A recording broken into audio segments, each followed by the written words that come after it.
సంగారెడ్డిలో మరోసారి ఎమ్మెల్యేగా పోటీ చేయనని కాంగ్రెస్ సీనియర్ నేత జగ్గారెడ్డి ప్రకటించారు. సంగారెడ్డిలో ఓటమిని జీవితంలో మర్చిపోలేనిదిగా వ్యాఖ్యానించారు. సంగారెడ్డిలో ఇళ్ల జాగా లేని పేదలతో టీజీఐఏసీ చైర్పర్సన్ నిర్మల జగ్గారెడ్డితో పాటు మాజీ ఎమ్మెల్యే జగ్గారెడ్డి సమావేశమయ్యారు. అక్కడ జగ్గారెడ్డి కీలక వ్యాఖ్యలు చేశారు.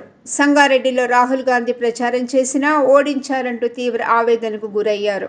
ఓటమికి కారణం పేదలు కాదు, ఇక్కడ మేధావులు పెద్దలంటూ ఆగ్రహం వ్యక్తం చేశారు. రాష్ట్రంలో ఎక్కడైనా ప్రచారం చేస్తా కానీ సంగారెడ్డిలో ప్రచారం చేయనంటూ జగ్గారెడ్డి వ్యాఖ్యలు చేయడం ప్రాధాన్యతను సంతరించుకుంది. ఈ గంజి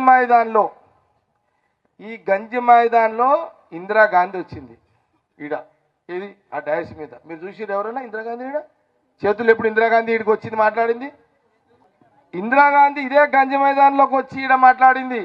ఎప్పుడు ఆమె ఎంపీ ప్రైమ్ మినిస్టర్, ఆయన మన్మడు రాహుల్ గాంధీ ఈడికి వచ్చిండు, రాష్ట్రం వచ్చిండు, నా దగ్గరికి స్పెషల్గా వచ్చిండు, నా కోసం స్పెషల్గా వచ్చిండు. ఆయన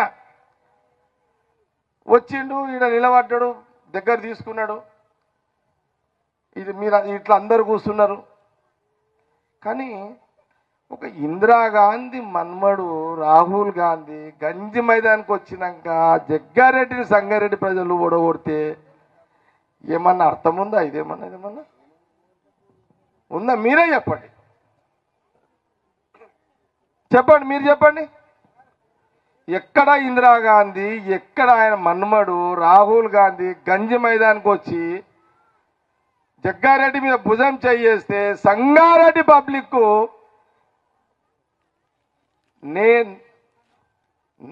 నేను ఆయన ఇన్సల్ట్ చేసిననే ఫీల్ అయిపోయినా. నేను ఇంకా షాక్లో ఉన్నా. నేను రాహుల్ గాంధీ గంజి మీదానికి వచ్చినాక నేను రాహుల్ గాంధీ ఇన్సల్ట్ చేసిననే ఫీలింగ్లు ఉన్నా.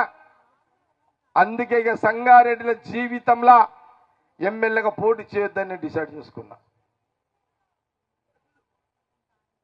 ఇక చెయ్య సంగారెడ్డి నియోజకవర్గంలో జీవితంలో ఎమ్మెల్యేగా పోటీ చేయాలి. నేను ఎంత పెద్ద అవమానం! ఒక్క ఇందిరాగాంధీ మన్మడు సంగారెడ్డికి వచ్చిన తర్వాత జగ్గారెడ్డి కోసం భుజం మీద చేసిన ఒక రాహుల్ గాంధీ ముందు ఎక్కడ పోయారు? సంగారెడ్డి ఏం ఆలోచన చేసిర్రు? మేధావులు ఎక్కడ పోయారు? చదువుకున్న వాళ్ళు ఎక్కడ పోయారు?